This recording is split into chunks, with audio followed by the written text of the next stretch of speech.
ಮಾಡ್ತಾರೆ. ನಂತರದಲ್ಲಿ ಹೋರಾಡಿರ್ತಕ್ಕಂಥವ್ರು ಯಾರು? ಸಂಗೊಳ್ಳಿ ರಾಯಣ್ಣ. ಇದು ನಮಗೆ ಇಷ್ಟು ಇತಿಹಾಸ ಗೊತ್ತಿದೆ. ಆದ್ರೆ ಭಾರತದ ಇತಿಹಾಸವನ್ನ ಅದನ್ನ ಕಲ್ಪಿಸಿಕೊಟ್ಟಿರ್ತಕ್ಕಂಥ ಸಂದರ್ಭದಲ್ಲಿ ಬೆಳಗಾವಿ ಜಿಲ್ಲೆಗೆ ಬಹಳ ದೊಡ್ಡ ಅಗ್ರಸ್ಥಾನ ನಮ್ಮ ದೇಶದ ಸ್ವಾತಂತ್ರ್ಯದ ಇತಿಹಾಸದಲ್ಲಿ ಇರ್ತಕ್ಕಂಥದ್ದನ್ನು ನೋಡ್ತೀವಿ. ಬೆಳಗಾವಿ ಈ ಭಾಗದ ಚೆನ್ನಮ್ಮನ ಅಂಗರಕ್ಷಕರಾಗಿರ್ಬೋದು, ಮತ್ತೆ ಚೆನ್ನಮ್ಮನ ಸೇನಾಧಿಪತಿಗಳಾಗಿರ್ಬೋದು, ಕಿತ್ತೂರು ಕಲಿಗಳಿಗಾರಗ ಸರ್ದಾರ್ ಗುರುಸಿದ್ದಪ್ಪ ಇರ್ಬೋದು, ಒಡ್ರೆ ಯಲ್ಲಪ್ಪನವ್ರು ಇರ್ಬೋದು, ನಂತರ ಸಂಗೊಳ್ಳಿ ರಾಯಣ್ಣನಂತವ್ರು ಇರ್ಬೋದು, ಅಮ್ಟೂರು ಬಾಳಪ್ಪನಂತವ್ರು ಇರ್ಬೋದು, ಬಹಳಷ್ಟು ಜನ ಇವರೆಲ್ಲ ಅಂದ್ರೆ ನಾನು ಇರ್ತಕ್ಕಂಥ ಪ್ರಮುಖರ ಹೆಸರನ್ನು ಹೇಳ್ತಾ ಇದ್ದೀನಿ. ಅಷ್ಟೇ ಅಲ್ಲ, ಮನೆ ಮನೆಗೆ ಒಬ್ಬ ಚೆನ್ನಮ್ಮನಾಗಿ ಹೋರಾಟ ಮಾಡಿರ್ತಕ್ಕಂಥದ್ದು ನೆಲ ಇದೆ. ಅಷ್ಟೇ ಅಲ್ಲ, ಇದ್ರ ಜೊತೆಗೆ ಬಹಳ ಮುಖ್ಯವಾಗಿರ್ತಕ್ಕಂಥದ್ದು ಏನು ಅಂತಂದ್ರೆ, ಯಾವಾಗ 1824ರಲ್ಲಿ ಚೆನ್ನಮ್ಮನ ಈ ಹೋರಾಟ ಪ್ರಾರಂಭ ಆಯ್ತಲ್ಲ, ಆ ಸಂದರ್ಭದಲ್ಲಿ ಒಂದು ಕಡೆಗೆ ಇದನ್ನ ಟಿಪ್ಪು ಸುಲ್ತಾನನ ಆಳ್ವಿಕೆಗೆ, ಇನ್ನೊಂದು ಕಡೆ ಮರಾಠ ಪೇಶ್ವಾಯಿಗಳು, ಇನ್ನೊಂದು ಕಡೆಗೆ ಹೈದರಾಬಾದ್ ನಿಜಾಮರು ಮತ್ತೆ ಬ್ರಿಟಿಷರು, ಇಷ್ಟು ಸಂದಿಗ್ಧತೆಯೊಳಗ ಒಂದು ಸಣ್ಣ ಸಂಸ್ಥಾನ. ಬಟ್ ಆದ್ರೆ ಮಾನವ ಸಂಪನ್ಮೂಲ ಮತ್ತು ಪ್ರಕೃತಿ ಸಂಪನ್ಮೂಲದಿಂದ ಕಿತ್ತೂರು ಏನಿದೆಯಲ್ಲ, ಅದ್ಭುತವಾಗಿರ್ತಕ್ಕಂಥ ರಿಸೋರ್ಸ್ ಅನ್ನು ಹೊಂದಿರತಕ್ಕಂಥದ್ದು, ಬಹಳ ಸಮೃದ್ಧದ ಬೆಳೆ, ವಾಣಿಜ್ಯ ಬೆಳೆಗಳಂತ ಕರಿತೀವಿ. ಇದ್ರ ಮ್ಯಾಲೆ ಬಹಳ ಮಂದಿ ಕಣ್ಣಿತ್ತು ಕಿತ್ತೂರಿನ ಮೇಲೆ.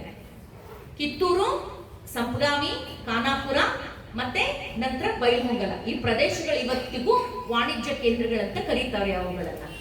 ಇಲ್ಲಿ ಬರುವ ಆದಾಯ ಬ್ರಿಟಿಷರನ್ನು ಬಹಳ ಇದನ್ನ ಆಕರ್ಷಣೆಗೆ ಒಳಪಡಿಸ್ತಾ ಇತ್ತು. ಇದನ್ನ ಸಂಸ್ಥಾನವನ್ನ ನಾವು ನಮ್ಮ ಅಧೀನತೆಗೆ ತಕೊಂಡ್ಬಿಟ್ರೆ ನಾವೇನ್ ಮಾಡ್ಬೋದು, ಬಹಳಷ್ಟು ದಿವಸ ನಾವು ಭಾರತದಲ್ಲಿ ಉಳಿತೀವಿ, ನಮಗೆ ಈ ಸಂಸ್ಥಾನದಿಂದ ಆದಾಯ ಚೆನ್ನಾಗಿ ಸಿಗತ್ತೆ ಅಂತ ಒಂದು ತಲೆಯೊಳಗಿತ್ತು. ಎರಡನೇದು ಬಹಳ ಮುಖ್ಯವಾಗಿರ್ತಕ್ಕಂಥದ್ದು ಏನು ಅಂತಂದ್ರೆ, ಅವರ ರಾಜಸತ್ತೆಯನ್ನ, ಸಾಮ್ರಾಜ್ಯ ಸಾಹಿತ್ಯವನ್ನ, ವಿಲೀನ ಎಲ್ಲಾ ಸಂಸ್ಥಾನಗಳನ್ನ ಅವ್ರ ದೇಶಗತಿಗಳನ್ನ ಅಕ್ಯುಪೈ ಮಾಡೋದಷ್ಟೇ ಅಲ್ಲ, ಒಂದು ನಿಯಮವನ್ನ ಹೊರಡಿಸಿದ್ರು ಅವರು. ನಿಮ್ಗೆಲ್ಲ ಗೊತ್ತಿದೆ, ಡಾಲ್ ಹೊರಿಸಿದು ದತ್ತಕ ಮಕ್ಕಳಿಗೆ ಹಕ್ಕಿಲ್ಲ ಅಂತ. ಯಾವುದೋ ಕಾರಣದಿಂದ ಮಕ್ಕಳು ಹುಟ್ಟದೇ ಇದ್ರೆ ಆ ಸಂಸ್ಥಾನಕ್ಕೆ ದತ್ತಕ ಮಕ್ಕಳನ್ನು ತಗೊಳ್ಳೋ ಹಾಗಿಲ್ಲ. ಅದನ್ನ ಯಾರು ಮುಟ್ಟುಗೋಲು ಹಾಕೋಬೇಕು? ಬ್ರಿಟಿಷ್ ರಾಜ್ಯಸತ್ತೆ, ಬ್ರಿಟಿಷ್ ಸಾಮ್ರಾಜ್ಯಶಾಹಿಗಳು.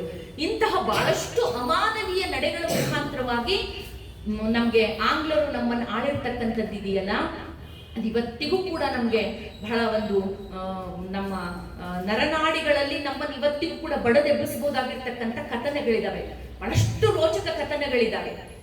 ಒಂದು ಕಾಲಘಟ್ಟ ಅದಾದ್ರೆ, ಎರಡನೇ ಕಾಲಘಟ್ಟ ನಮ್ಗೆ 1924ರ ನಂತರ ಚಲೇ ಜಾವ್ ಚಳುವಳಿಯಿಂದ ಪ್ರಾರಂಭ ಆಗಿರ್ತಕ್ಕಂಥ ನಮ್ಮ ಭಾರತದ ಸ್ವಾತಂತ್ರ್ಯ ಸಂಗ್ರಾಮದ ಸತ್ಯಾಗ್ರಹದ ಮೂಲಕವಾಗಿರ್ತಕ್ಕಂಥ ಹೋರಾಟದಲ್ಲಿ ಬೆಳಗಾವಿ ಪಾಲ್ ಬಹಳ ದೊಡ್ಡದಿದೆ. 1824ರಲ್ಲಿ ನಡೆದಿರ್ತಕ್ಕಂಥ ಮೊದಲ ಕಾಂಗ್ರೆಸ್ ಬೆಳಗಾವಿಯಲ್ಲಿ ನಡೆದಿರ್ತಕ್ಕಂಥ ಅಧಿವೇಶನದಲ್ಲಿ ಗಾಂಧೀಜಿಯವರ ಅಧ್ಯಕ್ಷತೆಯಲ್ಲಿ ನಡೀತು. ಆ ಸಂದರ್ಭಕ್ಕೆ ಯಾರ್ಯಾರು ಇಲ್ಲಿ ಭಾರತದಿಂದ ಜನ ಇಲ್ಲಿ ಬರ್ತಾರೆ ಅವ್ರಿಗೆಲ್ಲ ಕುಡಿ ನೀರಿನ ವ್ಯವಸ್ಥೆಗಾಗಿ ಒಂದು ಕಾಂಗ್ರೆಸ್ ಬಾವಿಯನ್ನು ತೆಗೆದ್ರು.